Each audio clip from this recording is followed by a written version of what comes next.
Are you working on your author career but struggling to get that first book published? Does the goal of being an author seem too lofty? Or thoughts of having multiple books and making a full-time living are as fantastical as living in Cinderella's castle? Welcome to Discovered Wordsmiths, a podcast where aspiring authors can be heard. Join Stephen Schneider as he finds and talks to authors you may not know, but authors that have gotten their foot on the author career path. Hear what they've done to get there and where they want to go now. Settle back. It's time for a bit of inspiration and advice. Come listen to today's Discovered Wordsmith.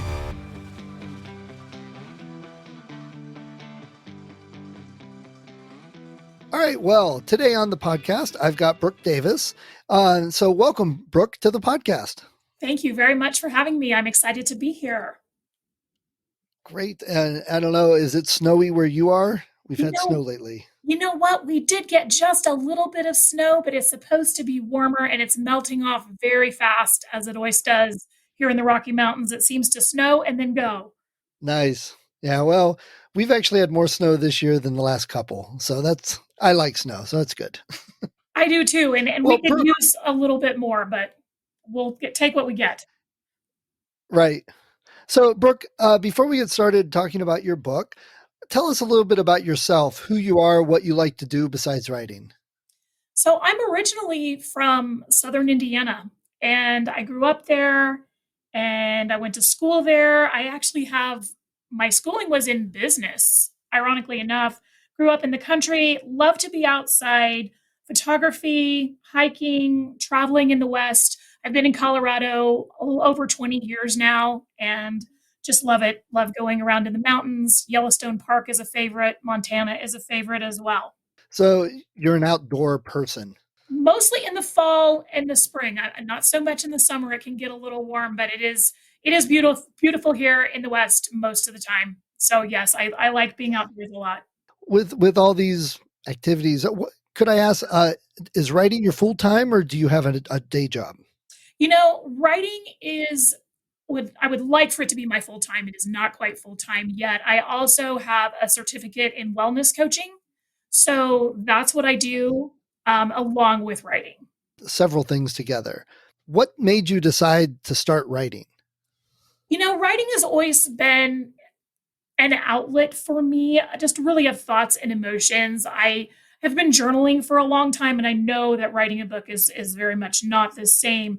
But it was really about getting thoughts and feelings out to work them out. And then I really started wondering, could I write an entire book? Is that something that I could pull off, or would it be horrible? Or could I actually make something into a book that I would be proud of? And it kind of just went from there. And because I am so very creative, I think that's where it came from. It just really was an outlet for that creativity that I wasn't really able to express as part of someone who was doing a more analytical job in finance. Okay, so like a lot of authors, using writing to get your thoughts and feelings out, and kind of felt a pull towards writing. Absolutely. And I think it has to do with the storytelling. I think that is one of the most important things in writing, is that ability to tell a story and to not only like it yourself, but to say, wow, would somebody else benefit from this? Could they be amused or transported or whatever, regardless of genre? I think that storytelling is the most exciting part, and putting those pieces together as a writer, it's just become more fun and more engaging to me as I've gone along. Okay. I like that. And I think a lot of writers share that viewpoint. Did you say, how long have you been writing? I've been writing off and on probably for about 8 years now. I think I wrote the very first draft of something that may never see the light of day in 2014. We have those. Sometimes it's like, that's just going to go in the back of the desk and stay there. But yeah, I think it's really been off and on for about 8 years. So it's been quite a while. And so you came in when things were really heating up with Kindle and ebooks and all that. I wish I had come in a lot earlier, before they had changed some things. They still offer such a wonderful service now, but because I didn't get published until last year, I still consider myself really a newbie, since it's my first book and the first time going through that process. Technically, I was writing when it was new, but I didn't actually get in the game until last year. Okay, so you've still seen some changes over the last couple years and Yes. still been able to get your book published. Yes. So your book is called The Adventures of an Urban Homesteader. Tell us about that, what the title means and what the book is about. So, The Adventures of an Urban Homesteader, The Diary of Kendall Whitney, is about a young woman who really needs to figure out how to adult. And she's 28 years old. She moves from San Francisco to Montana. She's moving to Bozeman. Bozeman is not a super small town. It has about 50,000 people and a university. So it's not the super small town, but it's not the super big city either. And she really launches herself on this quest for independence. What does she want as far as a career? What does she want in a relationship? And then she has some really fist on forehead, face plant humor stuff of how to live alone. So she's really trying to figure these three things out during the book, along with a very funny and endearing cast of characters that are trying to help her along the way. And you talked about a couple things you wrote before this. What made you finally want to write this book and get this particular book out there? So I think I had to think about that for a while when you had sent me that question. I'm like, how did this happen?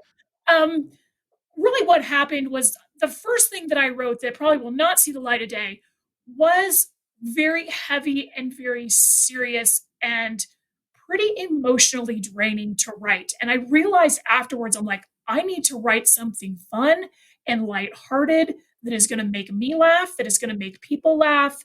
And so that's how this came about. And I've been to Bozeman many times. I've been going up there with my family and on my own since the early 90s, late 80s. And I'm like, I think I can write about this well enough to know the town, and also from this point of view of saying these are some things that could happen along the way that could be really fun and educational and enlightening to this character. So, like a lot of authors, you wanted a book that resonated with you, which would then resonate with others. But also, if it wasn't out there, then you might as well be the one to write it. Right. And I knew by writing it in diary form, which it is in, it would be a little different. But I also had that concern of this cannot be Bridget Jones' diary, and it's not. So that was definitely a consideration of saying this needs to be different. Kendall Whitney's journey is different than Bridget's journey in many ways. And so I had that in mind as well. But mostly it was about telling a fun and lighthearted story that moved along with relatable characters that people are like, oh yeah, that's probably happened to me. That was embarrassing. Let's not do that again, type of thing. Right.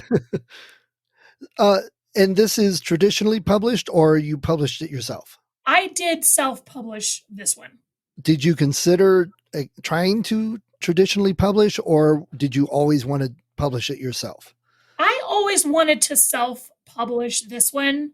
I think in the future, I would consider some type of hybrid publishing with traditional and self. We'll kind of see how that plays out. But for this one, I really did want to self-publish this one. Do you have plans for a follow-up, or is the next book something completely different? The next book is something completely different. And the current book, have you gotten any feedback from readers? What are people saying about it or telling you? You know what? For the people that it's really speaking to, it has been very relatable, very funny, mostly positive reviews. And some people, it truly is not their cup of tea. But for the people that are really kind of into that and are getting the humor, they are really enjoying it. I would say it has some pretty good reviews out there on Amazon and Goodreads right now. And you said it's on Amazon. Are you just on Amazon, or do you have it available elsewhere? I do have it available elsewhere. It is also on Kobo, Apple, Barnes & Noble, and Google. And so the next book, can you tell us a little bit about that one? Yes, the next book is a micro memoir. I hope to publish it sometime in 2021. The working title is Without You, I Would Be Nothing. And it's nonfiction as a micro memoir. And my interpretation of micro memoir is short memoirs. And I kind of mashed two books together. So there's an author named Beth Ann Fennelly. She had a micro memoir book called Heating and Cooling, and she had 52. And then Grant Faulkner had a book of stories called Fishers, not fishers with a fishing pole, fishers as in Fissures. And each of his stories were exactly 100 words. And I thought, what would happen if I wrote 100 micro memoirs that were exactly 100 words each?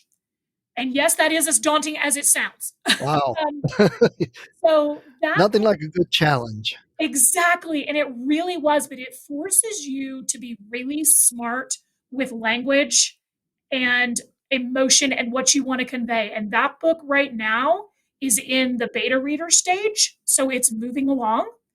And again, I hope to have that out. I do plan to self publish that one as well, hopefully sometime in late summer, maybe early fall. Even though it's nonfiction, just from what you're talking about, it sounds like your style of writing it will be very similar to the quirky humor from your first book. Does that sound accurate?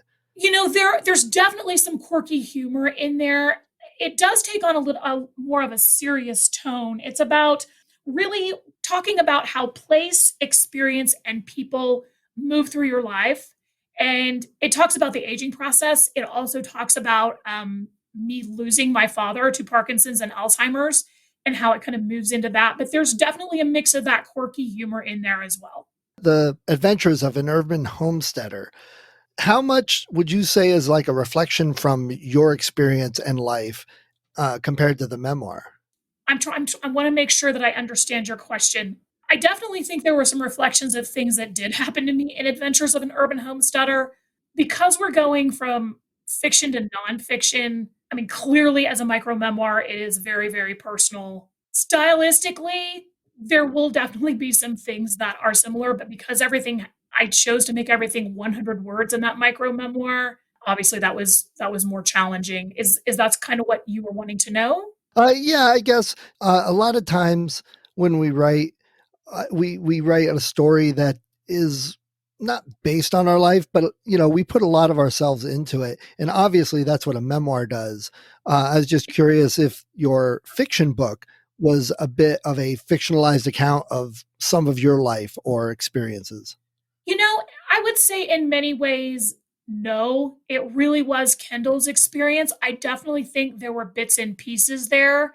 But I think really Kendall, the main character in Adventures, is her own person because she comes from a very large city and I did not.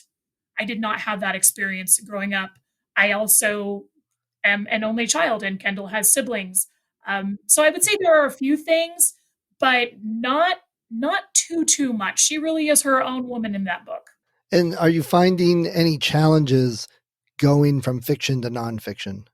Luckily enough, I didn't. Probably because I had been working on this micro memoir project. And in all honesty, I told my editor I almost didn't do it because I was like, who is going to want to read this? And I'm like, no, the more I got into it, I'm like, there are nuggets of wisdom here that I think are useful and valuable. So I went ahead and did it. And she's given me some really good feedback on the book. So I'll be very excited to see what the beta readers have to say. I think it will have been a good use of time in the end. And one more question on your book. Do you think you might write a sequel to the fiction book, Urban Homesteader? I don't have plans to. I think I could, but I don't have plans to at this time. Let's put it that way.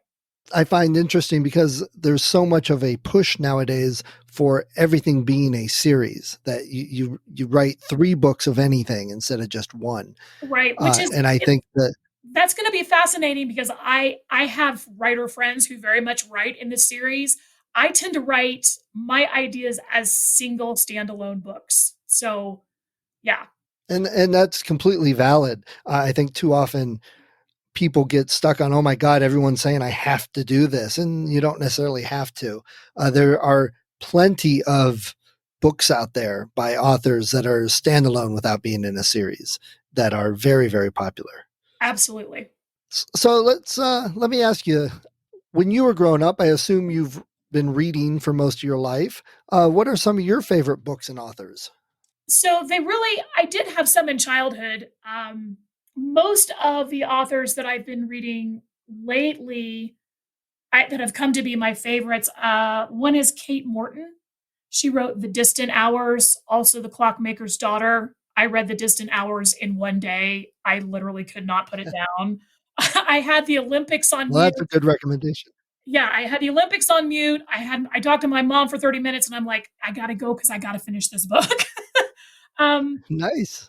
MJ Rose also is one of my favorites. Eleanor Brown with one N. She wrote The Weird Sisters. And then also, I tend to not read a lot of fantasy books, but I'm becoming more interested in them. One of the authors that I read recently was Tessa Gratton, and she wrote The Queens of Innislear. And I have her latest one called Lady Hotspur, but I've not started it. So yeah, those are some of the authors I've been reading that I really do enjoy. Great. I'll have to make some links to those. I haven't heard of most of those. And you live in the Rocky Mountains. Do you happen to have a local bookstore that you enjoy going to? Absolutely. I live in suburban Denver. So the local bookstore that I go to is Tattered Cover. And it's been on the scene for like 50 years here in the Denver area. Nice. Yeah, I love bookstores that have a quirky little flavor to them. Yeah, it's kind of an institution here. Okay, so Brooke, to finish up our talk about your writing, tell people why you think they should get your book, The Adventures of an Urban Homesteader. If you're really looking for a laugh and you enjoy romantic comedy, focused really on a quest of, is she going to achieve the independence that she wants in the areas of her life, and she quite frankly going to survive living in Montana after having lived in San Francisco. Really, it's just a lighthearted, kind of fun, beachy read that will transport you for a while and hopefully leave you just really satisfied with the ending. Nice. This just popped into my head. So would you picture this book as being a movie or a TV show? Oh, wow. That's an interesting question. I would say off the top of my head, it strikes me more as a movie versus a TV show, but I could see where things could be episodic with her various quests in life. But yeah, probably a movie around the hilarity of adulting, really. Well, you could always push people that if they like Bridget Jones' Diary, read this. Yeah, it is different in some ways, but if you like diary form and you're really on that quest for independence and trying to see if she actually pulls off the trifecta in trying to adult, then definitely so, yes. Well, tell us again the name of the book, where to get it, and if you have a website where people can find you.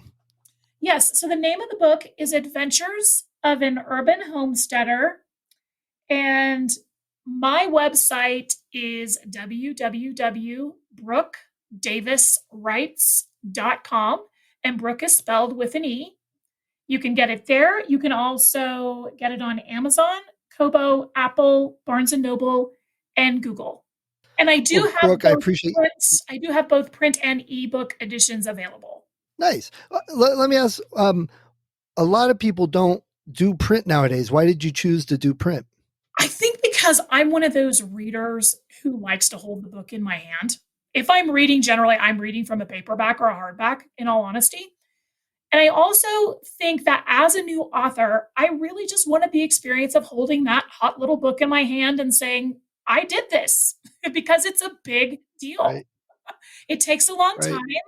It's quite the journey. And at the end of the day, you really sometimes just want to have that thing you can hold in your hand and say, look what I did. And that's a very valid. I think a lot of authors like that tactile, hey, I have an accomplishment. I agree. It's not as fulfilling to put up a digital bunch of zeros and ones. It's really not. I mean, it's so awesome and amazing that we can do what we do now as writers, but there's still something about holding that book in your hand. Great. Well, Brooke, I appreciate you taking a couple moments to talk about your book today. And we are going to continue in a moment with the second half where we talk about getting it done. So thanks for being on today. Thank you. Thank you for listening to Discovered Wordsmiths. Come back next week and listen to another author discuss the road they've traveled, and maybe, sometime in the near future, it might be you.